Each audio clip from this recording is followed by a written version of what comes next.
Just when America's favourite sheriff, Andy Griffith, was about to return to TV, fate dealt him a vicious blow that he'd never recover from.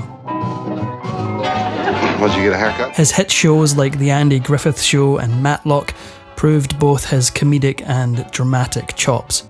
Unfortunately, he never got the credit he deserved, until it was already too late. Growing up in Mount Airy, North Carolina, his parents were so poor that they had him live with relatives at first. As he grew older, he found comfort and escape from his blue-collar upbringing by listening to music. Before long, he discovered his true talent. The budding actor learned that he had a knack for getting his classmates to laugh. He just needed a stage to showcase his talents. Throughout high school, Griffith threw himself into the arts, enrolling in the drama program and deepening his love of music. After graduating from high school in 1944, he found himself at the University of North Carolina. At first, he pursued theology in the hopes of becoming a Moravian preacher. However, it didn't take long for his true passion to take over, and he graduated with a degree in music instead. In fact, he'd become part of one of the most exclusive music groups in the country. He led the university's chapter of Phi Mu Alpha Sinfonia, a prestigious music fraternity. He also played starring roles in student operettas like The Mikado, The Gondoliers, and HMS Pinafore. After graduating, he spent some time teaching the next generation of entertainers at Goldsboro High School in North Carolina, and it seemed like Griffith had given up on his dream of becoming an entertainer himself. In 1949, long before he shot to fame, Griffith was settling into a quiet family life. He married Barbara Bray Edwards, and together they adopted 2 children. Griffith's breakout hit wasn't, in fact, on screen, it was on vinyl. In 1953, he released What It Was Football, a comic monologue about a clueless and naive preacher trying to understand a football game. The seemingly semi-autobiographical skit made it all the way to number 9 on the charts and introduced the name Andy Griffith to millions of fans. In 1955, he starred in No Time for Sergeants on TV, and then took it to Broadway. Playing a country boy navigating life in the Air Force, Griffith earned rave reviews for his comedic timing and charm. He was such a hit with audiences and critics alike that he barely had to say a word on stage. As the New York Times put it, he just had to walk on the stage and look the audience straight in the face. Unfortunately, not everyone agreed. The role earned him a Tony nomination in 1956, but he lost the award to Ed Begley, beginning a trend that would always see him finishing as second best. Still, he managed to take home a decent consolation prize, the Theatre World Award for Outstanding Broadway Debut. It was another debut, however, that would truly catapult him to fame. When director Elia Kazan was trying to cast the lead in his highly anticipated film A Face in the Crowd, he knew he had found his star when he spotted Griffith. Griffith's debut film role as Larry Lonesome Rhodes pushed him outside of his comfort zone. The morally ambiguous, highly explosive character was everything that Griffith was not. When he revived his No Time for Sergeants character Will Stockdale for the big screen in 1958, it marked the 3rd time that he played the character in 3 different media. But for the film, he had something he had never had before: a best friend. The film teamed Griffith up with Don Knotts, sparking one of the most influential friendships and comedy partnerships in entertainment history. In 1959, Griffith saddled up for Destry Rides Again. Following his starring role in No Time for Sergeants, it marked just his 2nd Broadway role, and his last. Starring alongside Dolores Gray, he played the title character in the musical and once again dazzled audiences. But when it came time for the Tony Awards, he once again came up short, losing to Jackie Gleason. With 2 major film successes and a few Broadway hits to his name, Griffith signed on to 1958's Onion Head with high hopes. But instead of propelling his career forward, it nearly ended it. Onion Head turned out to be such a commercial and critical disaster that Griffith decided to walk away from film altogether. Name ain't Clem, it's Andy. Andy Taylor. Following his departure from the big screen, he returned to TV and landed a role as a small-town sheriff in an episode of Make Room for Daddy. Thanks to his versatile acting chops, the small-town role had big-time potential. Unbeknownst to viewers at the time, the episode would serve as a backdoor pilot for Griffith's career-defining TV show. For the 249 episodes of The Andy Griffith Show, Griffith portrayed the ever-patient straight man, Sheriff Andy Taylor. Did you get a haircut? At the outset, Griffith believed that he would be the show's primary source of humour. However, after just a few episodes, he couldn't deny that his best friend, Don Knotts, was the real comic relief to his straight man act. Arnold was born. Unfortunately, Griffith had convinced Knotts that the show would only run for 5 seasons, so when Knotts signed a deal with another studio, he had to let him go. Despite being the heart of the show, Griffith could only watch as his co-stars raked in the awards. His co-stars Don Knotts and Francis Bavier walked away from the series with awards for their troubles. Griffith, however, never even received an Emmy nomination for his work. By 1967, Griffith had had enough of the fictional town of Mayberry. Even though CBS wanted another season, he declined to seek out new opportunities in film. Even so, he remained part of the series, helping to executive produce the altered storyline. He did, however, make a few guest appearances. After leaving The Andy Griffith Show, Griffith struggled to find another hit.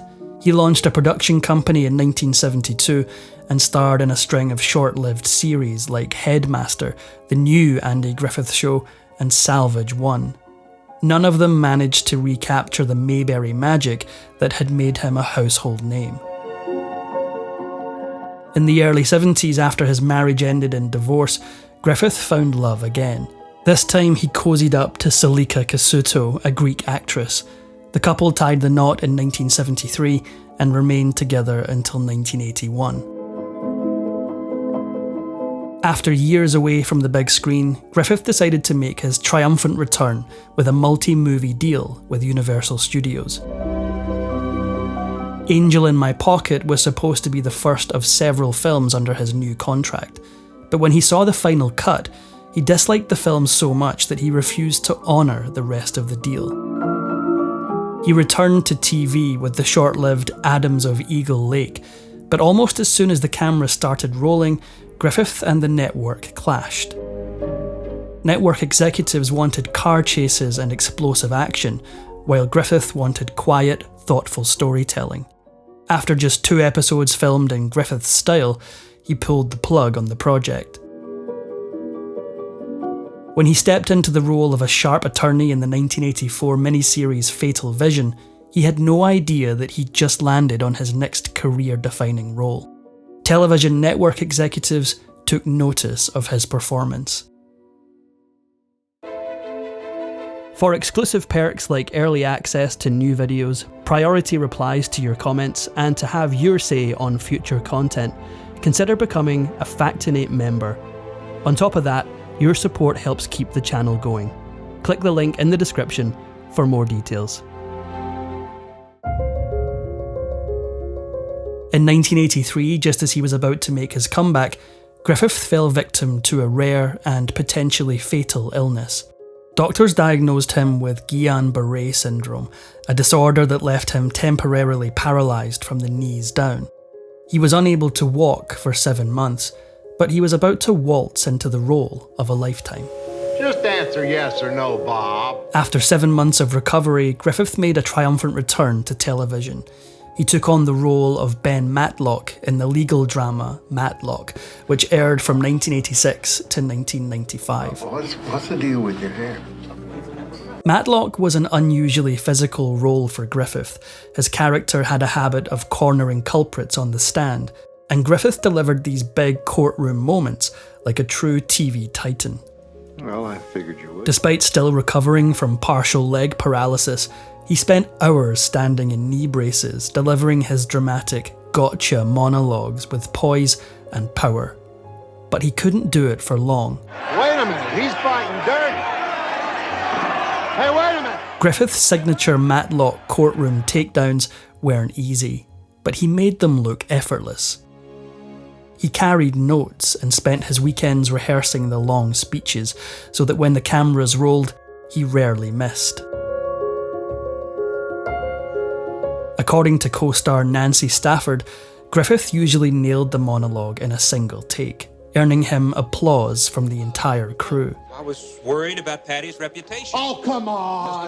Matlock was a huge hit with audiences, but despite playing the role for nearly a decade, Griffith wasn't initially sold on the part. In fact, he didn't like the character at all. He found his vanity and cheapness off-putting. But like many of his fans, he grew to love the curmudgeonly southern lawyer, quirks and all. Griffith sometimes clashed with Matlock producer Dean Hargrove over the direction of the show. The veteran TV star wanted to push his character's arc into darker, more realistic territory. Hargrove, on the other hand, wanted to keep Matlock likeable. Ultimately, the two struck a compromise that allowed Griffith to exercise his dramatic chops without altering the show's core mystery plotlines. During Matlock's run on NBC, Griffith put in the miles. He commuted weekly between California and North Carolina, where he lived with his family. For 6 years, he'd hop a plane after wrapping filming on Friday and be back on set by Monday, an exhausting routine he maintained until 1992. Worse yet for Griffith, the new NBC brass was looking to shake off shows with what they deemed to be an older appeal. Without much consultation, the executives decided to pull the plug. However, instead of wallowing, Griffith saw an opportunity. He wasn't ready to hang up his Matlock seersucker suit quite yet. After NBC cancelled the show, Griffith helped broker a deal to move Matlock to ABC. He even came up with the clever idea to shoot in North Carolina to cut costs and save him flying home on weekends. Griffith's idea saw the show run for another 3 seasons, sending Matlock off in style. In 1983, he married Cindy Knight, an actress he met while she was performing in The Lost Colony, a play he'd once starred in himself. The third time really did seem to be the charm for Griffith, as he remained married to Knight for the rest of his life. While Griffith became famous for playing lawmen and lawyers, he never strayed far from his first love, music. Over the years, he released gospel and country albums, including I Love to Tell the Story, 25 timeless hymns. The 1996 record struck a chord with fans, went platinum, and even netted him something that his acting career never did, an award. Griffith hadn't just made a career of playing strong characters, he was one. So, in 2000, when he underwent quadruple bypass surgery, he bounced back to health. However, 7 years later, he fractured his hip in a fall. But the real blow came in 2012 when he suffered a heart attack. The next day, the legendary TV star who had made millions feel at home passed away quietly. When he died at the age of 86, the world mourned one of the greatest TV stars of all time. But there was no star-studded send-off. Honouring his wishes, his family held no public funeral. Within just 5 hours of his death, he was buried on Roanoke Island. It was an unpretentious and understated farewell for TV's most underappreciated star.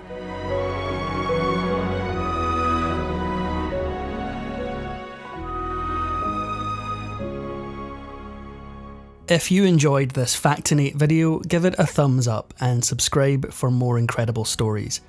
If you want a say in who we cover next, join our membership program through the link in the description for exclusive perks.